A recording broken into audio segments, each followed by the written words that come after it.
Good evening বন্ধুরা, তোমরা সকলে কেমন আছো? চলো তোমাদের সাথে আমি আজকে বাটার চিকেন রেসিপি শেয়ার করব। আমি বানিয়েছি, চলো কি করে বানিয়েছি তোমাদের সাথে আমি শেয়ার করব। প্রথমে দেখো কড়াইতে একটু তেল আর 1 চামচ বাটার দিয়ে একটা পেঁয়াজ কুচি করে রেখেছি, পেঁয়াজ কুচি করে দিয়েছি, এটা ভাজা ভাজা করতে দিয়েছি।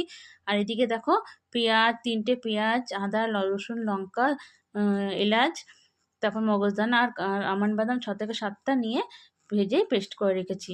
তারপর কড়াইতে পেঁয়াজটা ভাজা ভাজা হয়ে গেলে আমি এখানে চিকেনটা দিয়ে দিয়েছি। চিকেনটা আমি মাখিয়ে রেখেছিলাম 4-5 ঘন্টা।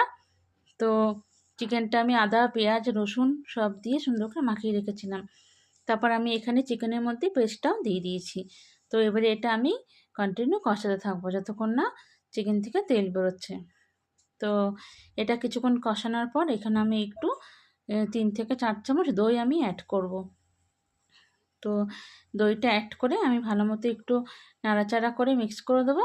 তারপর এটা আরও কিছুক্ষণ কষাতে থাকবো।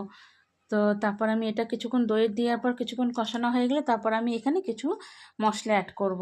এখানে জিরের গুঁড়ো, জিরের গুঁড়ো, কাশ্মীরি লঙ্কার গুঁড়ো, গরম মশলা, নুন আর একটু কসুরি মেথি অ্যাড করেছি। এবারে আমি এটা মশলাটা চিকেনের সাথে ভালো করে মিক্স করে নেবো, দিয়ে আরও কিছুক্ষণ কষাবো যতক্ষণ না মশলা থেকে তেল বেরোচ্ছে, চিকেন থেকে যতক্ষণ না তেল ছাড়ছে। তো এইভাবে আমি কন্টিনিউ কষাতে থাকবো। তো বন্ধুরা, তোমাদের কেমন লাগছে আমার এই রেসিপিটা তোমরা দেখতে থাকো। আর যদি ভালো লেগে থাকে বেশি বেশি শেয়ার করে দিও, লাইক কমেন্ট করে দিও। যারা ইউটিউব থেকে দেখছো তাদের অনুরোধ তারা একটা সাবস্ক্রাইব করে দিও। তো এইভাবে চিকেনটা কন্টিনিউ কষাতে থাকবো যতক্ষণ না চিকেন থেকে তেল বেরোচ্ছে। তো দেখো এবারে চিকেন থেকে অনেকক্ষণ কষানোর পর চিকেন থেকে তেল বেরিয়ে এসছে।